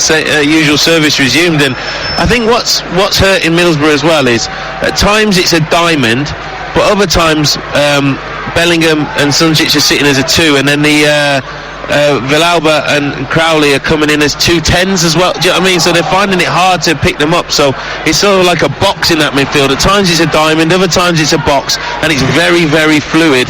And that's where you need communication, work rate, and people to know how to press. But at this moment, Birmingham have come out of the traps and started very, very well. And at the age of 16, not quite 16 and a half, Jude Bellingham has really shone in this Birmingham formation so far, as Brown goes down looking for a free kick on this near side, has a quick word with Jeremy Simpson. Assombalonga at least forces the challenge from Roberts, and it's a throw in to Middlesbrough on this near side. And their supporters, many of them stood in the railway end behind the goal on our right hand side, will not have enjoyed what they've seen so far. We played 49 minutes on TalkSport 2. Birmingham leading by a 1-0, an extremely good value for it, as Middlesbrough look to try and build on this near side with Dijksteel, the player who was promoted with Charlton last season. Now McNair heads towards the byline on this near side, but he's out-muscled by Pedersen, and it bobbles behind for a goal kick. Well, I know Anthony very well, so he came over to the Nike Academy where I used to coach for years. He's actually a holding midfielder, then a centre-half. Charlton, as you say, converted him to a full-back, promoted there. Came with a big price tag, he's grown into it here. But again, they didn't even work any cross into the box, any sort of thing there. And it's passive, isn't it? It's very passive. Definitely. So the word, I've described the Middlesbrough performance as passive, and I'm sure those Middlesbrough fans are concerned. Well, if they lose today and results go against them, they could be within touching distance of the bottom three by tomorrow night. And on this showing, that's where they deserve to be. Because they can't change any personnel of this squad until January, and they're nowhere near it. Now Pedersen again, fouled on this occasion by Brown, and it will be a free kick. Brown with a dismissive flick of the hand towards the assistant referee on this near side, and Birmingham here have the opportunity to clear their lines, and the only nagging doubt for their supporters will be it is only 1-0 5 minutes into the second half. It could have been 4 or 5. We saw Sheffield Wednesday score 4 against Middlesbrough at the Riverside in the first half last week, and we could have had a similar story here. Yeah, quite easily. But brilliant goalkeeping, woodwork being struck. They were just, Birmingham were that dominant. And this is a Birmingham side that you'd have thought would be a little bit low on confidence. So Jonathan Woodgate will be thinking, if he could come away with a point now, he'd be delighted. And then he really, really needs a good couple of weeks. Obviously, Robbie Keane won't be there because he'll be away in the Republic of Ireland. But he's got the coaches like Danny Coyne there as well. And they need to get working with the squad because that's what they need. They need work on a training ground and get this team playing, because they did quite a lot of their business late in the window, so they wouldn't have had that much in pre-season to work with them. But Middlesbrough been totally outplayed, and that was a surprise because everybody knew Pulis was going from a long way out, didn't they? They did, and you'd have thought that our targets, so the likes of Neil Bowser and Adrian Bevington as well, they'll be looking at their part in it and thinking, right, how can we turn this round? So look, he's certainly not panic stations or anything like that, but this will be concerning. The way they've been totally played off the park, the Sheffield Wednesday performance, like you say, will be concerning, but it's still a fantastic club, and credit these fans, on a Friday night. It's a great support. They've come in their numbers down to the West Midlands on a Friday night, difficult transport day, and they are a big club. They are one of the biggest clubs in the Championship, among many, as Jutkiewicz does well to turn on the edge of the penalty area. He's found Villalba once again for Birmingham, comes in field, and the right-footed curler across the box is about 6 yards wide. Well, so that's a ball that's been played 60-70 yards. Jutkiewicz just brings it down, brings people into play, runners off the Middlesbrough players, and Villalba, he's really disappointed because he did the hard bit, timed his run brilliantly, gets there, slows, puts the brakes on, comes inside, and it was there. We're right in line with it. He needed to get that to come back, and he'd have curled it right inside down Randolph's left-hand post, and been very difficult to say. So big opportunity there for Birmingham, but again, far, far too easy from a Middlesbrough point of view. 52 minutes played. You're listening to Birmingham against Middlesbrough in the Championship on TalkSport 2 with Screwfix, proud partners of the EFL, trusted by the trade for 40 years. Fran Villalba with the only goal so far, Darren Randolph with 2 excellent saves and a couple of other more routine ones to keep Middlesbrough afloat in this game. Now Ivan Sunic, the Croatian international, finding Bellingham, who looks very, very composed at such a tender age. Harley Dean plays it down the line for Jimenez on this near side, but he just overruns it, pressurised by Ayala, and it will be a goal kick for Middlesbrough. And I was talking to somebody from the backroom team at Birmingham during half-time, and they say Jude Bellingham, he just gets on with it. Very good family behind him. Doesn't have an agent. The family helping with that side of the business, and at the moment, everybody benefits. I think his parents are from teachers or something like that, good people, or maybe in the police, I'm not sure, but good people around him. So I think every agent or every agency has tried to represent him, which they would have, but it's showing that he's working. And he's on a scholarship contract and still, so he'll be in a Birmingham team alongside not massive earners in the Championship, but some lovely footwork from him here, and he's done absolutely brilliantly. Jude Bellingham there with some sumptuous skill. And he's not just a raw teenager running himself into the ground. There is real talent there. Oh, the way he did that, but then did the hard bit, but then just tried a nice ball into the area the right way. Slight, again a lovely ball, but he is top draw. And you know what? Paddy McNair just got into Sunjic and thought, at least, that's frustration, that challenge. But Jude Bellingham, what a great feat. It must be frustrating when you're a seasoned championship player, Paddy McNair, play for Manchester United, and you're being shown up by a 16-year-old. Yeah, I think for the whole Middlesbrough side, they're not going to enjoy this. They've had a load of time without the ball. Every time they get it, they lose it. They've tried to build a little bit from the back, get anywhere near the halfway line, lose it. No energy in it. Yeah, so Paddy McNair will be frustrated. But tell you what, Bellingham's he is running the show. There is going to be a double change made by Borough shortly as the free kick is nodded down by Roberts inside the area, cleared away by Assombalonga. Lewis Wing and Ashley Fletcher will be coming on, and maybe Jonathan Woodgate said, look, we'll give it 10 minutes, buck your ideas up or you're off. Yeah, and there's been no reaction. That's the word. So when I spoke to him after the Preston game, he'd wanted a reaction from Sheffield Wednesday. Well, at half-time we'd have been expecting a reaction. The team's nowhere near it. The energy levels aren't there. And if he doesn't act, if he doesn't use his bench, he doesn't change things, they're going to get heavily beaten. And look at that ball there from Shot and putting them right in trouble.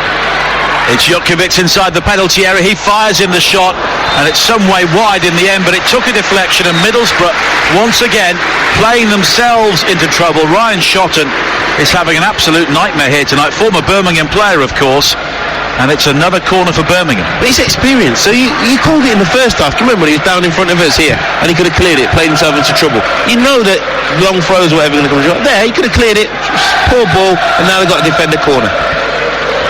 Played by Villalba in towards the near post area, nodded clear by Clayton as far as Sunjic. His cross though has been blocked by Shotton. Shotton now looks to bring the ball forward, but it was a token challenge really in the end as Sunjic wins it back and plays it all the way back towards Lee Camp. He clears it long downfield looking for Villalba once again, but it's headed away by the Spaniard Daniel Ayala, and Middlesbrough will make their double change, and it's Adam Clayton, the first player to come off. And Lewis Wing will come on to replace him, and he will hope to at least bring some more energy to the Middlesbrough midfield. Marcus Brown is the other player withdrawn, and Ashley Fletcher has not scored in the league since the opening goal of the EFL season back on the 2nd of August. He will be alongside Britta Assombalonga. Yeah, and they just need those energy levels. So go and run around, go and press, get up against them, because at the moment they're playing with will, and already Fletcher's trying to force a few passes. And Crowley now with a lovely ball to release Collan down the right hand side for Birmingham. The low cross in towards the near post, headed away by Fry. Crowley then challenges inside the box and believes he was fouled as the tackle comes in from Tavernier. The ball balloons high and behind, and it's a goal kick.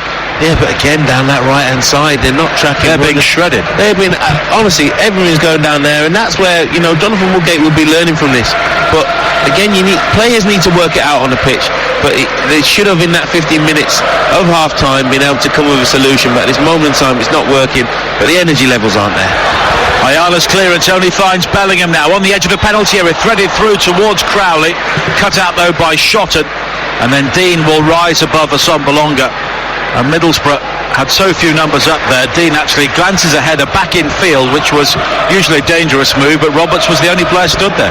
Britta Assombalonga isolated, asking the build-up how they get bodies around him. They're not doing it. Sunjic now with the cross in from the right-hand side. Jutkiewicz was the target, but Randolph was able to gather. We played 57 minutes on TalkSport 2, the home of the EFL. Tomorrow, game day on TalkSport 2 brings you Fulham against Charlton at 12:30. Burnley against Everton from the Premier League at 3 o'clock. Over on TalkSport, Rashmin Chowdhury and Sam Matterface will bring you Brighton against Spurs at 12:30. Adrian Durham has all the goals as they go in Game Day Live. And then Clive Tilsley with commentary of West Ham against Crystal Palace at 5:30. And there are commentaries every night of next week across TalkSport and TalkSport 2, including England in the Czech Republic this time next week. The game live from Prague, and I'm looking forward to heading to both Prague and Sofia as part of TalkSport's coverage of those games.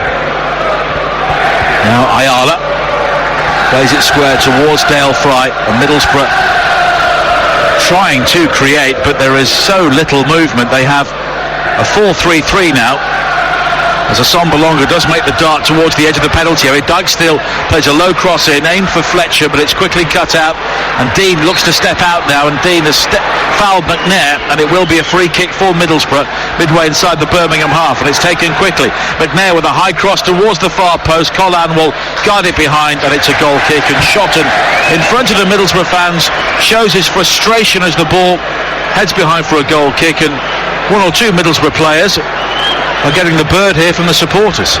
Yeah, because they've made this long journey. They're showing commitment, and you saw it there. I know Harley Dean's fouled, but the intensity he came impressed with. But Birmingham City, they've moved the ball quickly. So the difference is when Middlesbrough move from the back, it's slow, it's pedestrian, passive, as you say. They press passively, they playing out passively as well. Very like slow, but pressing with no intensity. But I'll tell you what.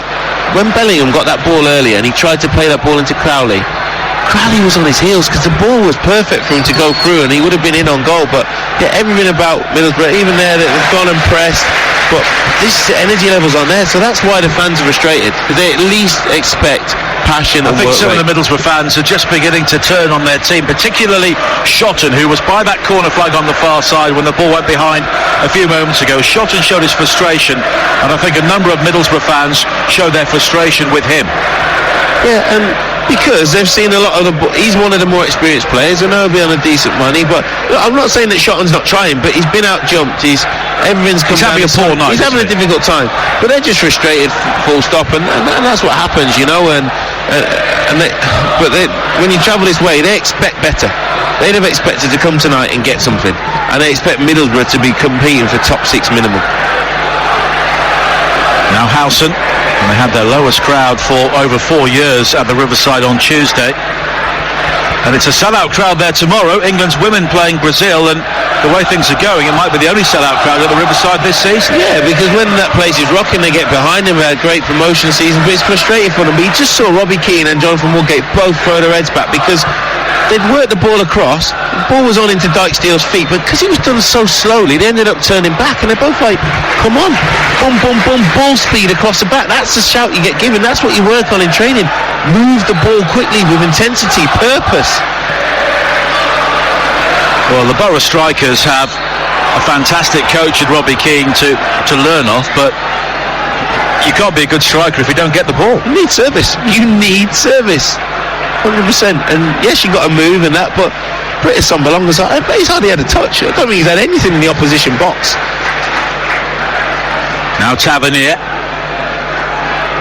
His brother James had a poor night for Rangers, giving away a goal against Young Boys in the Europa League in Switzerland last night. And while Marcus Tavernier has worked hard here, at times he's found himself rather isolated as he tries to prompt, and he's now taken up a position at the heart of midfield with Fletcher up top alongside Assombalonga. There's a miss kick there by Roberts, and Shotton will try and move forward now for Middlesbrough on the far side, but is challenged by Collan, and it will be a throw-in for Borough, who are maybe just beginning to feel their way into the game. Yeah, feel their way into it. I still think... Are Birmingham dropping off? Birmingham dropping off a little, but there Roberts has made a mistake, because all in all they'll be saying, well, that possession isn't hurting us and they should have picked the ball back up. But now it's a chance for Shotton to launch his long throw in, and they just need anything, any bit of luck, a bit of magic, and then they're right back in this game, and then the whole momentum could change, and that word momentum's huge. Shotton with the long throw, met by Jutkovic at the near post, who clears. Howson lobs it high into the penalty area once again. It's flicked on by Ayala. Assombalonga leaves it for Fry. Fry tries to drill a cross in, which is blocked by Dean, and it's a Middlesbrough corner. Yeah, so there you go. So the ball dropping. I thought that it was going to be Assombalonga who went onto it, because him and Fry left it for each other a little bit. Fry's ended up getting it, but now it's a bit of pressure. Long throw coming in, corner coming in, and if they nick one, as I said, when you're low on confidence, we're thinking, what's happened to us? This isn't fair, sort of thing, and we're right on it. Tavernier's corner, high to the far post, nodded clear by Dean, unchallenged. Sunic will try and keep the ball in play, but it's a throw-in, and Ryan Shotton will have another opportunity to launch the ball in, but instead Howson takes it quickly. And he now gets it back on the far side. Howson with a crossing opportunity high into the penalty area. Ayala was challenging, and in the end Birmingham just for a second was stretched before Villalba clears. Jimenez will look to chase, and he's won the ball off Dijksteel. On this near side, Dijksteel hauls into the ground and will be booked 10 yards inside the Borough half. So poor decision making again, but that all came, I don't know why Tavernier is not up against the Birmingham defender on the edge of the box there. There was nothing behind him, balls come out, he's sort of like watching what's going on, but that then allowed Birmingham to pick up the ball that got cleared, play the ball up, then Dijksteel, very good 1v1, he got it, just go back to your goalkeeper. Why has he made that decision? Now he's ended up with a yellow card, and there's going to be a ball delivered into the box when he could have just dealt with it quickly, played the ball out, and then Middlesbrough on another attack. So again, poor decision making. 19 minutes played in the second half, 1-0 to Birmingham. Villalba with the free kick, driven high into the box, and it's glanced clear and behind by Fry for a corner. All come about because of the poor decisions, and now they've got another corner defend. You've seen Birmingham put some quality into his box. I think their delivery's been indifferent. A few too many have hit that man in the front hole, but other ones have gone in there. But had been a decent spell from Middlesbrough. And the corner's played short by Crowley towards Villalba. Back towards Crowley again now, down the right-hand side. He will take on Fletcher, then he jabs it back towards Villalba. Sunic is the option, square of him, but Crowley delivers the cross into the penalty area. Brought down at the far post by Bellingham, who tries to turn, but he's just crowded out on this occasion.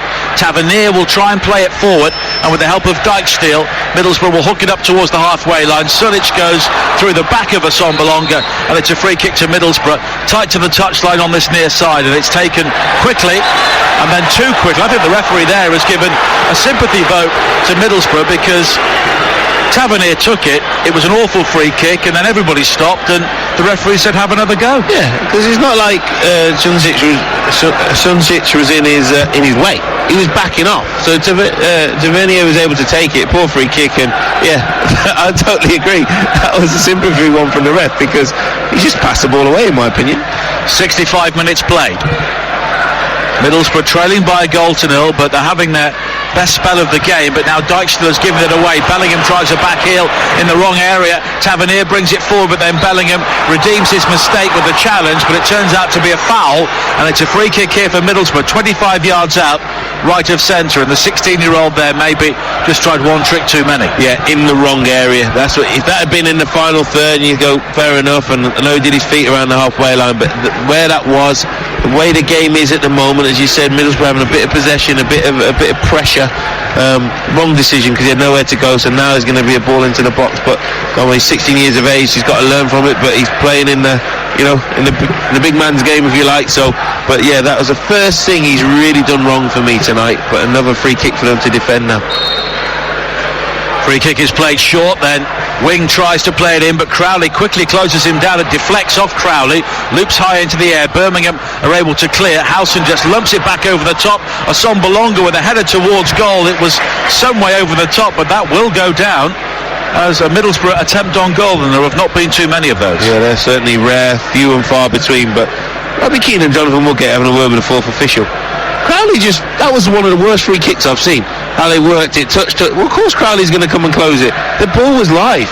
So, just poorly worked. And again, another good opportunity to put the ball in. And centre halves will be fuming and make their way up. And then the ball doesn't even come in.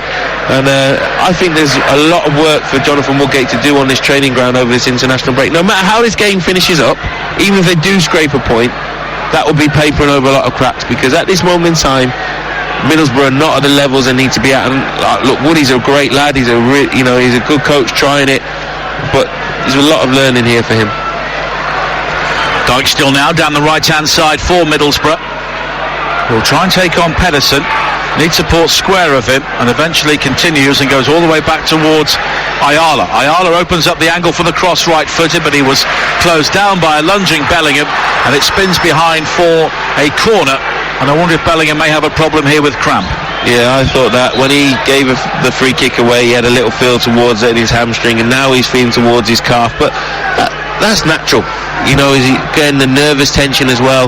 He's coming in. He's certainly put in some work rate as well. He'll be desperate to stay on, but I think I wouldn't be surprised if they made a change soon.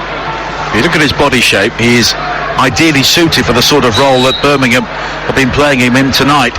The corner from Tavernier is a low one towards the near post. Wing will try and regather, and Jutkiewicz will just boom it clear long and high into the Middlesbrough half. And Birmingham here just beginning to hang on because they haven't got the second goal. Yeah, they haven't got the second goal, which would have been massive. And Middlesbrough, you'd expect them to have a little bit of pressure. And Birmingham, with the team now struggling to get up the pitch, and Middlesbrough will be desperate to make this count. And getting long throws into the box, winning a few free kicks, corners are coming in as well.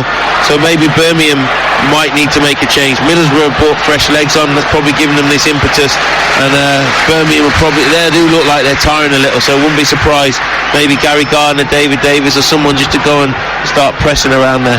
Well, Dyke's still there, tried to bring it forward, he was forced back fully 40 yards.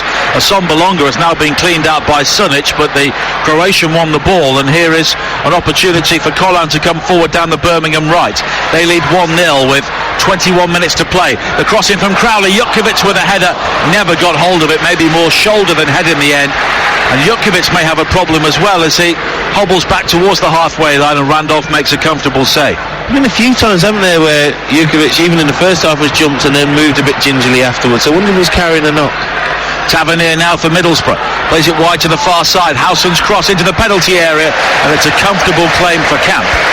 Yeah, so again, that will be nice for him, because he hasn't really been seriously tested. Just that one free kick where they tried to catch him out of the near post, but he's kept his concentration, and he's been solid tonight, Lee Camp. Everything he's had to do, he's handled cleanly, but really, when a goalkeeper, like we talked about in the build-up, has been lacking a bit of confidence, Middlesbrough, they'll be thinking, what? We haven't tested him at all. We have not got in range, got shots off, and but at least they are starting to get a bit more of a foothold in the game, so that's why I think Pep Patek will make a change soon. Howson has lost out to the busy Crowley, but here is McNair, who steps away from Sunic inside the centre circle for Middlesbrough, works it wide to the far side, the left, and Tavernier shot and takes over. Here is Tavernier once again, but Birmingham have the opportunity to bring the ball back in field and get the bodies around the ball. But here is Dyke still now down the right hand side for Borough, tries to lob the ball over the head of Pedersen and scoot round the other side, but the Dane recovers, and it's a throw in for Middlesbrough on this near side with 19 minutes to play on TalkSport 2, and Pep Clotet is looking to his bench, and changes may be imminent. Here is Fletcher finding Dyke still down this near side, the right, back towards Fletcher again. A good ball for McNair, the cross into the penalty area is deflected, it's flapped away by Camp, and in the end it was a good save because it was a good strong hand as the ball was looping over him, and it will be a chance for Birmingham to clear. Yeah, well, Darren Randolph had a horrible one, didn't he, in the first half that deflected. And again now, Lee Camp doesn't really know what's behind him, what's crashing in. He's just got to keep his eye. He's just got to keep his eye on it and move his feet. And a good save there from Lee Camp. Bit of pressure now from Middlesbrough. And welcome to listeners from TalkSport joining us here at St Andrews on TalkSport 2. 71 minutes played. It's still Birmingham City 1, Middlesbrough 0. And don't forget, TalkSport 2 is the home of the EFL. We've also got Premier League football every Saturday at 3 p.m. Tomorrow it is Burnley against Everton. And England's cricket tour of South Africa, exclusive to TalkSport 2, starting on Boxing Day. And you can download the app, listen online, or on your DAB radio, or at your smart speaker to play TalkSport 2. As Ryan Shotton has been booked on the far side, but Middlesbrough do have a free kick midway inside the Birmingham half. And they have begun to apply some pressure after being outplayed for the opening hour or so of this game, and Birmingham may regret not getting the second goal. Howson's free kick high to the far post, and Camp is able to gather. But for the benefit of our listeners on TalkSport, Matt Murray, it's been a case of Birmingham utterly dominant in the first half, but now Middlesbrough, I think due to tiredness on Birmingham's part, are now a factor in the game. Yeah, so Birmingham should be out of sight. Absolutely dominated it, played some brilliant stuff, looked dangerous from set pieces, long throws, played some real quality, scored a fantastic goal. Should have been 3-4 up at half time. In the second half they started it well, but now Middlesbrough had made a couple of changes and brought more energy into it, and yeah, they're looking more looking like they could get back into the game. And well, it's only at 1-0, Middlesbrough right in this game, so I'm not surprised. I think Gary Gardner is going to be coming on because Birmingham City need more energy to get a foothold back into this game. And a word about 16-year-old Jude Bellingham. Oh, fantastic. So it looks like he's tiring. It wouldn't be surprised me now if he's the one who's going to come off, but he has just got on the ball, in and out of possession. He's been fantastic. Some of the bits of skill, known when to keep it simple, and physically as well he looks excellent. played like a man who, a person long above over his years, if you know what I mean. For such a young man to come into a game like this and dominate it, he's been fantastic. And the conclusion of this game on TalkSport 2 with 17 minutes to play. It is Birmingham 1, Middlesbrough 0. And here is the change. And it's Gary Gardner who comes on, and there is a standing ovation for Jude Bellingham. Yeah, well, they know they're witnessing a special talent, and I think Trevor Francis was probably the last time they saw such a young star, and look what the career he went on to have. So Jude Bellingham has been absolutely fantastic. He's one of their own, and he stepped in, and you're looking at him below us there. He looks, 6'1", 6'2". He's already got the shoulders though, hasn't he? Yeah, fantastic build, and he'll only get stronger, but uses the ball so well. He's brave, he's intelligent, he's got the physicality. He's everything the modern day player is, and he fully deserves that standing ovation. Now Wing just gives the shoulder to Jimenez on this near side. I think Wing won the ball and was entitled to do that, and he clears it long downfield, and it's gathered by Lee Camp anyway. Yeah, the game flow a lot, hasn't he, the referee, and I think he's managed the game pretty well, and I agree with you, no foul there. Camp clears downfield. Just over 15 minutes to play on TalkSport 2, and from the goal kick, here is Jimenez who drives the ball in. Jutkiewicz with a volley, and every time it's fallen to Jutkiewicz inside the area tonight with either boot or head, he's always been off balance, and the ball has never quite travelled. Yeah, nothing's quite dropped for him, but that was just one long kick up again. Took out the whole Middlesbrough team. So I know Middlesbrough trying to build from the back, this and that, but when Birmingham get it, sometimes they're just getting the ball forward directly, and people aren't switched on at the back there. But Middlesbrough are having a decent spell. They're looking like they're getting back into it, and you really are getting that feeling that Birmingham are going to need that second goal. The crowd here this evening, 19,703. It is the lowest of the season in the league, and there are 789 Borough fans here. And they really deserve plenty of praise for making the journey and still being here. Now Villalba has support from Pedersen. Only 1-0 of course, but Middlesbrough yet to really create a clear-cut chance from open play, but Birmingham have a throw-in because a ball into the corner aimed for Villalba just flicks off Dijksteel. And here is a second change for Birmingham, and it's Jacques Maghomer who comes on for the goal scorer, Fran Villalba. Yeah, and again, Villalba's worked really, really hard, but Middlesbrough are starting to build a little bit from the back, so Maghomer will be there. He'll be expected to come on, to press, to work, and maybe in that transition as well, as Middlesbrough commit more bodies forward, can Birmingham hit them on the counter-attack and get that second that you really would believe will put this game to bed. But I'm not surprised that Birmingham have gone to the bench. But again, Villalba, I think he'll be very, very happy with his evening's work. And it's amazing, Bellingham has gone off, and the area in front of us reserved for scouts is now emptied. Yeah, well, I wonder why. And that's the thing, so Birmingham are going to have to fight to keep him. There's going to be decisions to make for the young man, so that's why he needs good people around him.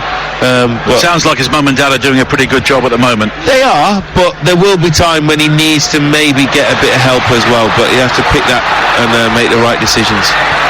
Now Jimenez working hard with Crowley to win it back. Maghomer, his first involvement coming in field from the left-hand side, and Dijksteel on a yellow card dumps him to the ground. He could be in trouble here, Dijksteel, but the referee goes for his pocket, and it's the spray he comes out with and not a second yellow. I'll tell you now, my heart skipped a beat there, and I'm sure that Anthony Dijksteel's would have as well for a minute, because I wonder if Rob and Jonathan Woodgate will look to make a change because of Dijksteel. He's walking that tightrope, and they went down to 10 men. It would really, really make it difficult, because you've seen yellow cards given for that, but again it's going to be another free kick whipped in.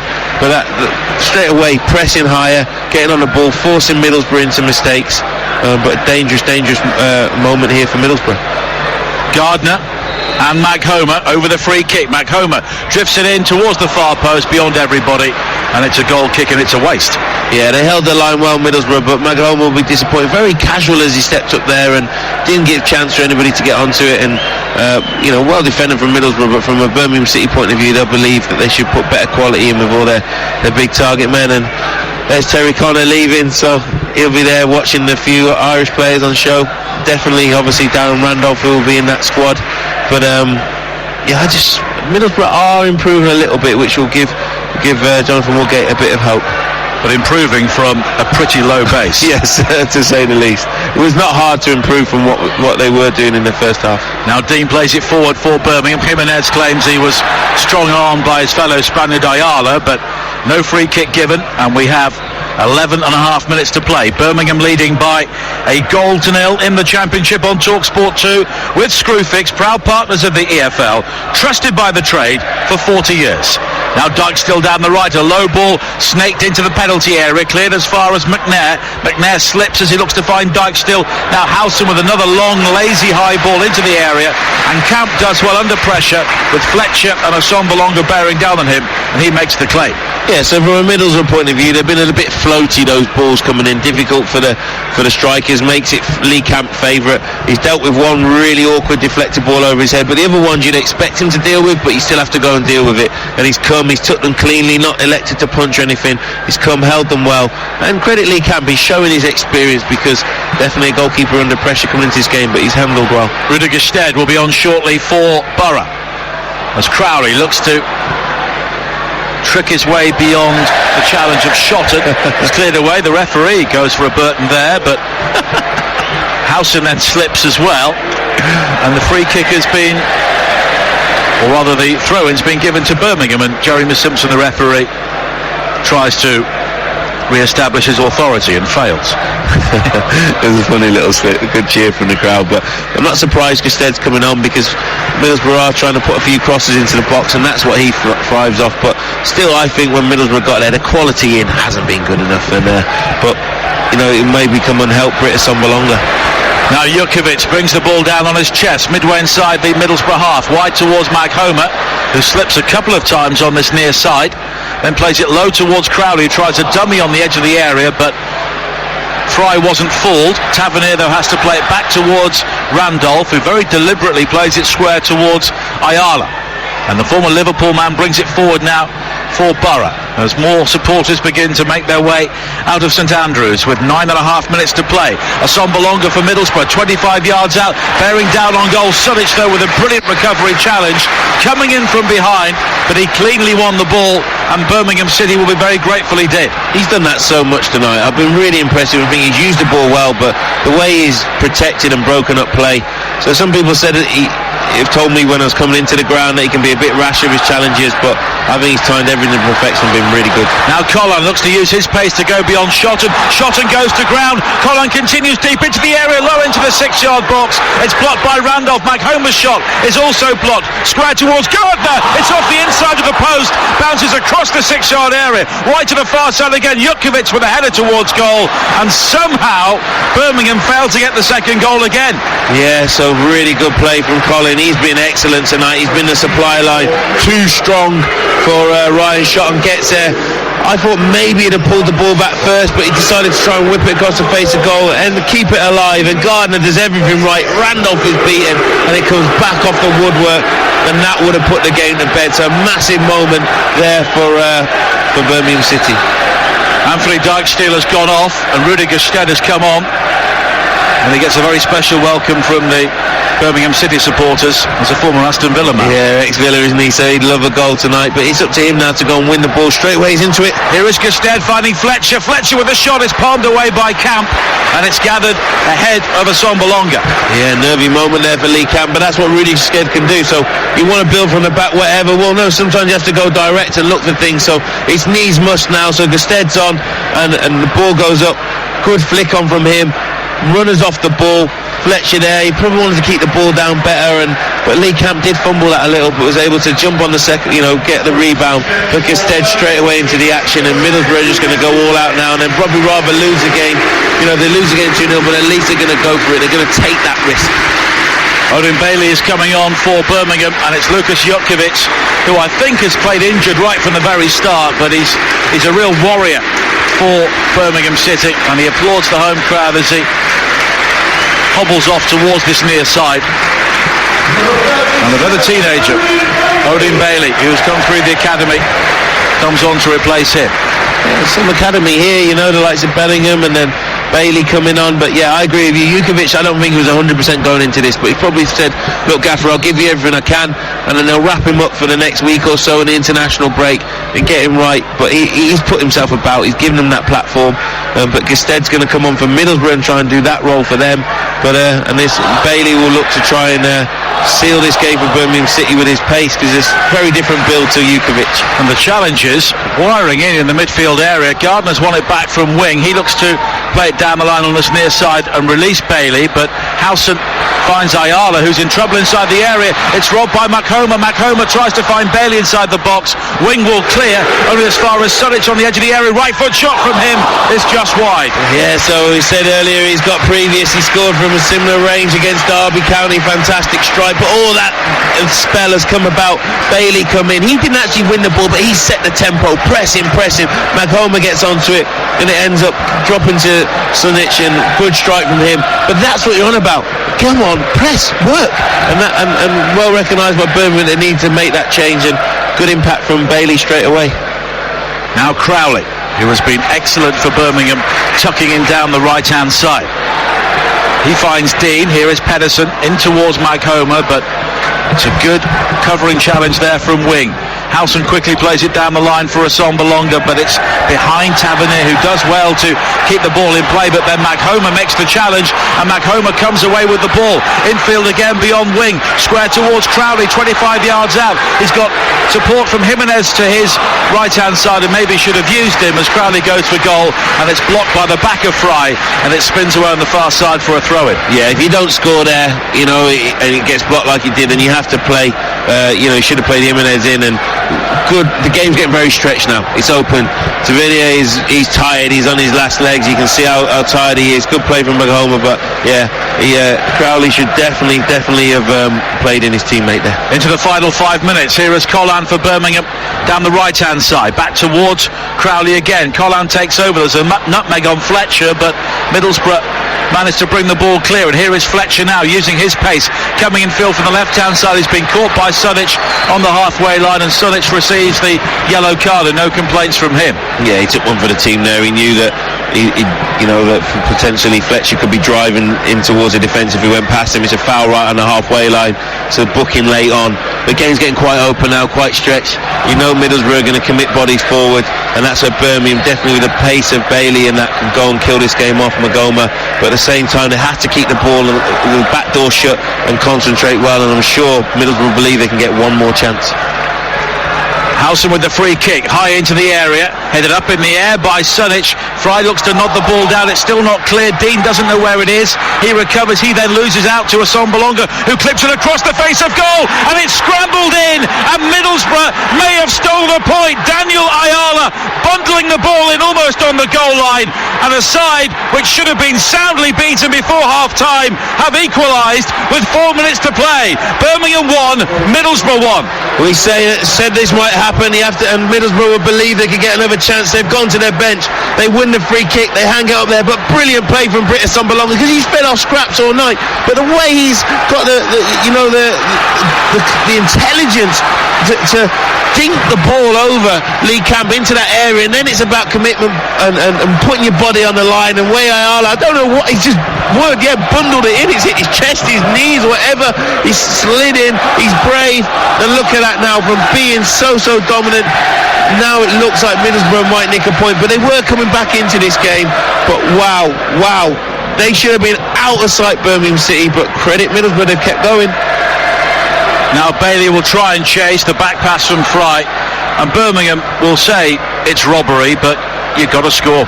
You have to kill the game off, and we said it could happen, and you see it so often, and we named other games, and now but don't lose it. That's what Birmingham will be thinking. Here is Assombalonga finding Fletcher on the edge of the penalty area. Fletcher threads it back towards Assombalonga, and sliding in on the far side is Roberts, and it's a throw-in for Middlesbrough, and they are pushing now for the winner with 2.5 minutes to play. Yeah, they're in the ascendancy. They're the one with the momentum. So this is a test now for Birmingham City, because we said they've come into this game in poor form. They will be a bit fragile and thinking, how has this happened to us? Well, we haven't scored the goals to kill the game off, but if they lost this, that would feel even worse. For Middlesbrough at the moment, it'll feel a bit like a win. if they come out with 1-1 because they've been so outplayed for long spells. But credit Jonathan Woodgate's team, they have hung in there. Now Mac Homer coming forward for Birmingham down the left-hand side. Low ball in towards the edge of the penalty area, controlled by Bailey. Crowley plays it wide towards Jimenez. Brilliant save by Randolph, blocking at the near post, and it spins behind for a corner. So he hasn't had as much to do in this second half. First half, he started it with a brilliant save, and he's finishing the game with a fantastic save. Because again, Jonathan Woodgate will be thinking, we've just got back into this. If they go and lose this, they'll be fuming. Well, how are they so open? Managed the game, but brilliant goalkeeping from Randolph. Brilliant goalkeeping. Crowley's corner, high towards the far post. Randolph has missed it. Pedersen heads it up in the air. Randolph comes back and fists the ball clear on this near side. It's then controlled inside the area by Pedersen.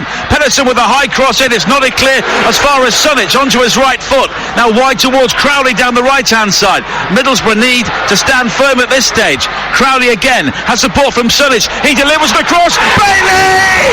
Bailey with the header, and the teenager has surely won it for Birmingham in the final moments of 90 minutes, and Middlesbrough, who worked so hard to equalise, fell asleep, and Odin Bailey is the man who's made them pay. It is Birmingham City 2, Middlesbrough 1. And Jonathan Woodgate, he'll be livid, he'll be fuming. If they'd have come away with this, it'd be a brilliant point. But credit Birmingham City, look what it means to their fans, because they did. We asked how it would affect their character. Well, I'll tell you what, they kept going, they kept believing, and the manager's brave to bring a young player like Bailey on. Well, he came in there, he ghosted in at the back post, totally unmarked.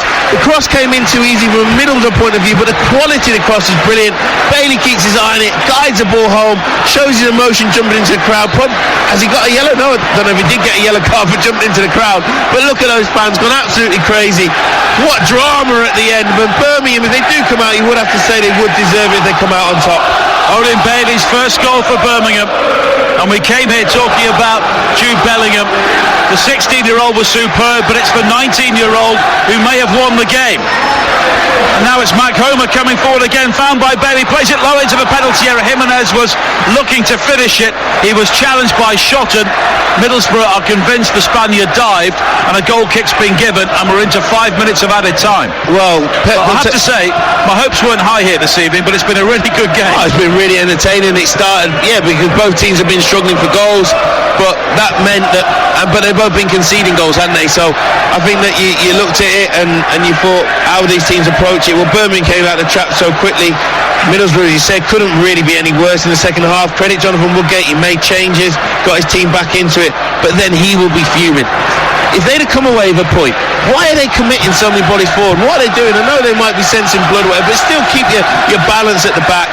The ball comes in, and but now he'll be thinking with his team, we've just gone and maybe got out of jail in a way and thrown it away, but now they've conceded another free kick. So this is teams that are making wrong decisions, but it's been very, very exciting for us guys. Well, McNair has been fouled. It's a free kick for Middlesbrough, 25 yards out, right of centre. And there is a long time to go in added time. Both teams have scored in the final 3 minutes of the 90. Birmingham lead 2-1. Howson with the free kick, swung high towards the far post, plenty of pace on it, too much pace, and it's straight behind for a goal kick. Yeah, I'll be disappointed with that delivery there, because there was a big space there. Birmingham were holding a very, very high line, and a lot of space for them to hit that ball into around that second 6-yard box, anywhere between the penalty spot and the 6-yard box, but it's overhit. People can get on the end of it, and that's a good opportunity because they've got a lot of height in that Middlesbrough side. But listen to these Birmingham City fans, and do you know what? They stayed right to the end, didn't they? They stayed with their team, and even when Middlesbrough equalised, you didn't hear them bang of the seats and everyone going out, which they might have done. They stuck with their team, and credit Birmingham coming back into it, and it's a really good goal and a massive moment for Bailey, but you still feel there could be another twist in this game yet. Well, Middlesbrough have a free kick. Lewis Wing fouled by Jimenez on halfway, and Birmingham will believe that justice has been done. Yeah, well, definitely, because they've been brilliant. Did Bailey get booked in that time celebrating? I'm not sure if he did, but look, he won't care, will he? He won't care, but Birmingham deserve that for sure. Free kick from Wing, high into the penalty area. Roberts will rise and clear, but he heads it square to the far side. It's a throw-in for Middlesbrough, and Ryan Shotton will take it. And there is still time here for Borough to save themselves a second time. Yeah, Birmingham was really desperate to get the first contact on it, piling that pressure on. First balls, second balls. Oh, you can feel the tension. Ryan Shotton, a former Birmingham player, will take the throw-in. Ayala is forward once again. And Shotton in towards that near post area. Gusted will challenge, and Crowley just nods it out again right in front of Shotton, and he will get a second chance here. Yeah, it's not quite as far as what Roberts throws it, but it's still a difficult one to defend, and they'll just be looking to hoping that it drops to a Middlesbrough player. Birmingham just be desperate to clear their lines. Shotton again in towards the near post, headed away as far as McNair. McNair has wing in a central area. He goes back towards Howson. Another high hanging ball into the penalty area. It's nodded down by Fry inside the 6-yard box, and Birmingham strain to get the ball clear. Pedersen wins his header. Fry hooks it back in field, and Birmingham again with a solid challenge from Roberts will just lump it long into Middlesbrough territory. Howson clears it forward again. It's Wing who tries to flick the ball on, but McHomer is able to clear, and now Sunic with the up and under towards Jimenez on the far side. Fry will have to come across and head the ball away, and Birmingham now at least have the ball inside Borough territory on the far side with Crowley, and they try and play keep ball. Colin wide towards Crowley again. Bailey makes the run towards the edge of the penalty area. It's cut out by Ayala. Appeals for handball from the crowd. It wasn't, and Ayala will just knock a long ball forward again. Roberts stands in before Assombalonga to head the ball clear, and Birmingham are almost there. Strange decision from Crowley there. I'm not sure what pass he was looking for. As you say, keep ball, run the ball to the corner. You don't need to go and score another. You just need to keep the ball. High from Fry again towards the edge of the area. It's Harley Dean who rises to clear. The Birmingham crowd want the full-time whistle here, leading 2-1. But there's still time for Howson to play a long ball forward. Gusted will rise, so too will Ayala, but it's nodded clear by Dean up to the halfway line, and that is it. Birmingham City's losing streak is over, but the worrying sequence for Middlesbrough continues. We had drama right to the very end. Daniel Ayala was convinced Middlesbrough had found a point with his late goal, but then in the final moments of the 90 minutes, Odin Bailey, the academy product, nodded in the winner for Birmingham. Middlesbrough will be absolutely gutted, but they were awful in the first half. Birmingham should have had the game won long before Ayala's goal, but eventually Bailey was their saviour. Full time at St Andrews. Birmingham City 2, Middlesbrough 1.